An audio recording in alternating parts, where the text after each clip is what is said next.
Molt bona tarda. Faig aquest vídeo davant de les informacions que han pogut sentir els últims dies per xarxes socials i sobretot per explicar dues qüestions que crec que no les hauria d'explicar jo, que les hauria d'explicar l'equip de govern, que per això estan a l'Ajuntament, i que tot i així crec que són mereixedores d'una explicació i de donar informació en rigorositat i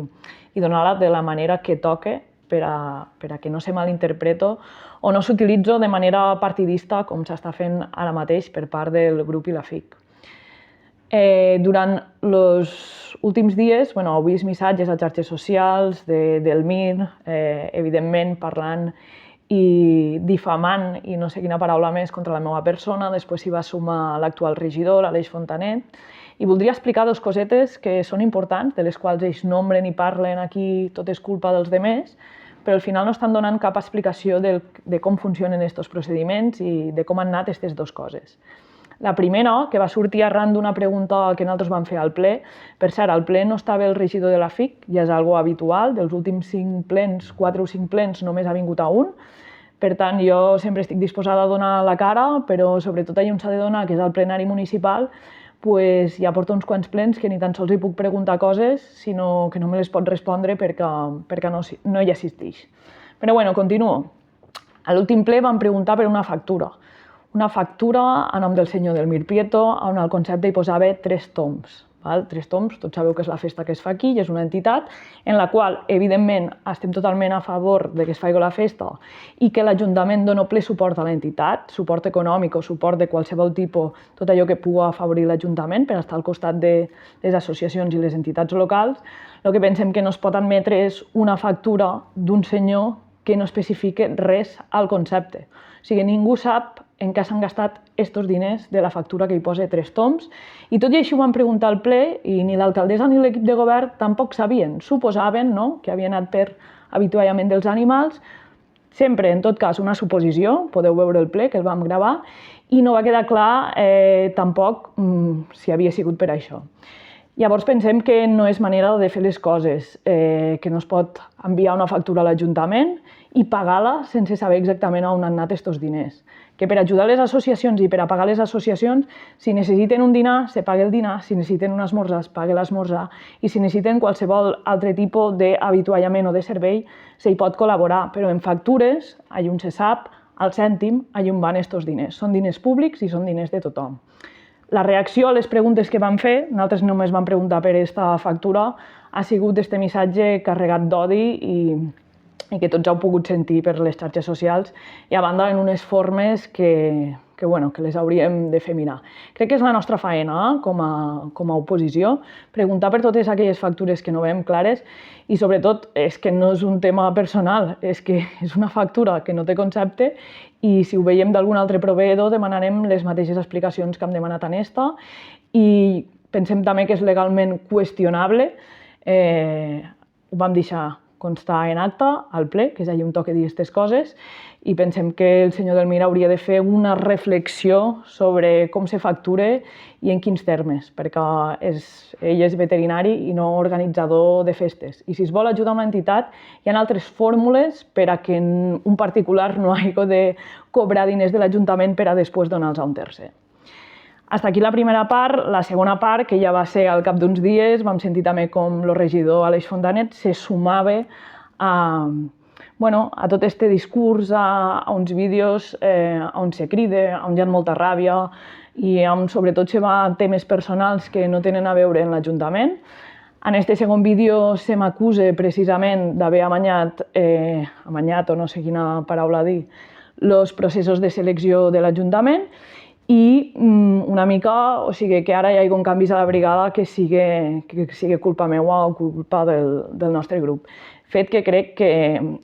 és més que evident que se pot desmentir, perquè no ha sigut així. Mai s'ha amanyat cap procés de selecció, crec que tots s'han fet amb molta transparència, i totes les persones que han participat als processos de selecció durant tots aquests anys que hem estat governant així ho poden garantir, no només les persones, sinó els secretaris i els tribunals. Mai cap càrrec polític ha incidit en res,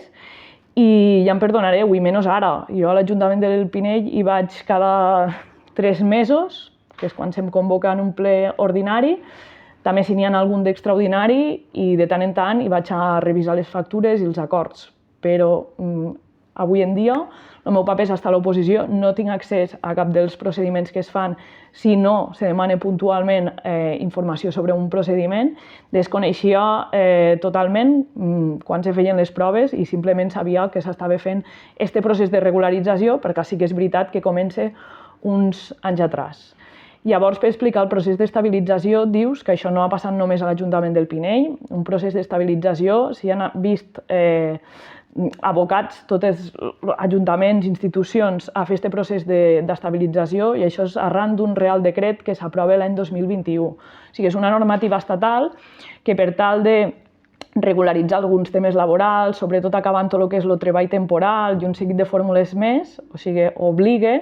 a tots els ajuntaments a fer processos de selecció sobre aquelles places que no tenen aquesta categoria de places fixes i de persones que han guanyat aquella plaça opositant. En el cas de l'Ajuntament del Pinell no només afectava brigada, afectava neteja, afectava administratius,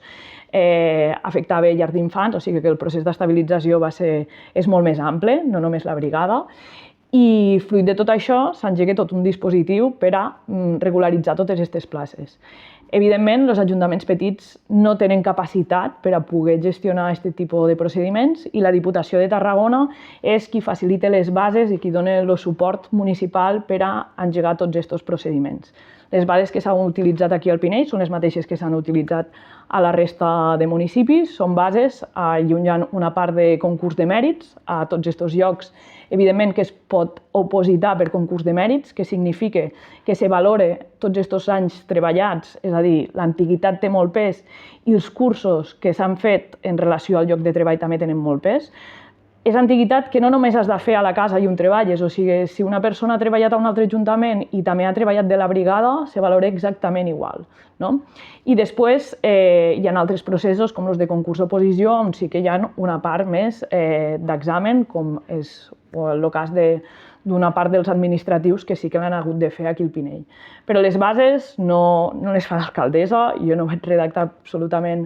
res de les bases, ni ara crec que tampoc ho podríem fer. De fet, les bases les facilita la Diputació i el mateix procés d'estabilització que ha fet l'Ajuntament del Pinell l'han fet la resta d'ajuntaments. Quin és el tema? Que això dona un resultat i pot haver canvis. Quan no hi ha canvis, doncs mira, no ha passat res. En la resta de places, per exemple, tothom s'ha quedat ocupant la seva pròpia plaça, però aquí hi ha hagut canvis i sembla ser que no han agradat a l'equip de govern. Llavors, en comptes de donar explicacions i explicar què és un procés d'estabilització i quin ha sigut aquest procés, crec que el més fàcil és dir, mira, com se va començar la legislatura passada, com este decret surt del 21, la culpa dels dimés i direm que els han enxufat. No és just, ni és donar compte, ni és donar informació veraç, i crec que tothom hauria de fer una reflexió al respecte sobre el que ha passat i sobre les informacions que es donen. En aquest cas, evidentment, sé que hi ha 2 treballadors que s'han quedat fora de la brigada, fet que personalment me sap greu, perquè no només per la relació laboral dels quals aquests anys de l'Ajuntament, en la qual no puc dir res al respecte perquè ha sigut magnífica, sinó també a nivell personal, però és que és l'administració i formem part d'un procés i són unes normes i unes regles del joc que ens agradaran més o menys, seran més justes o més injustes,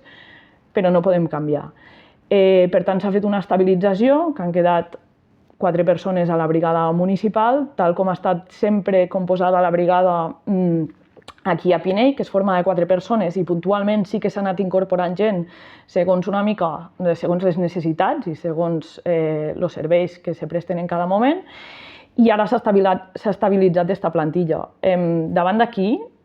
crec que també s'ha de fer incís en que hi ha solucions, és a dir, si els regidors creuen que la plantilla és insuficient, que la brigada té molta faena i que cal convocar més places, s'ha d'obrir un procediment, has d'ampliar les places de brigada, hauràs de modificar la relació de llocs de treball que té l'Ajuntament i, evidentment, poder obrir un nou procés de selecció a la qual tothom hi tindrà dret a accedir i, per tant, també acceptar el resultat del nou procés de selecció.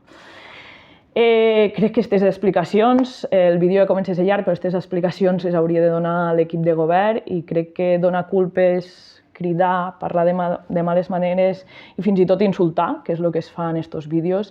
és l'última cosa que podem fer. Durant molt temps, el nostre grup no hem contestat a cap provocació, no hem contestat per xarxes socials, no hem fet aquest tipus de vídeos que estic fent jo avui, perquè pensàvem que això el que fa és generar baralles, generar tensions i que al final l'important és donar la informació i que tothom tingui vies per accedir a la informació del que està passant a l'Ajuntament. Però ens veiem en aquesta obligació, fem este vídeo, segurament no serà l'últim, intentarem fer els més curts, més concisos, però cada vegada que s'acuso, sobretot falsament, al nostre grup, a la meva persona o als meus companys sobre coses que no hem tingut res a veure, ens defensarem i contestarem, perquè el que no podem admetre ja no només les formes en què ens sentim tractats, les maneres de parlar, la falta d'educació, sinó que a més tot això se faci en base a informacions que són incorrectes, que són mentira, i crec que un càrrec públic com són els regidors o l'equip de govern de l'Ajuntament ha de donar molt més bona imatge i els pinellans i pinellanes ens mereixem molt més que 4 crits al Facebook i a l'Instagram. Plena disposició a tothom qui tingui dubtes sobre aquest procés d'estabilització i sobre qualsevol cosa de l'Ajuntament i crec que fins aquí se pot entendre una mica com ha anat i sobretot demanar respecte als regidors i regidores del govern, perquè això no són maneres de fer política i els pobles no ens mereixem tindre aquesta relació entre els grups polítics.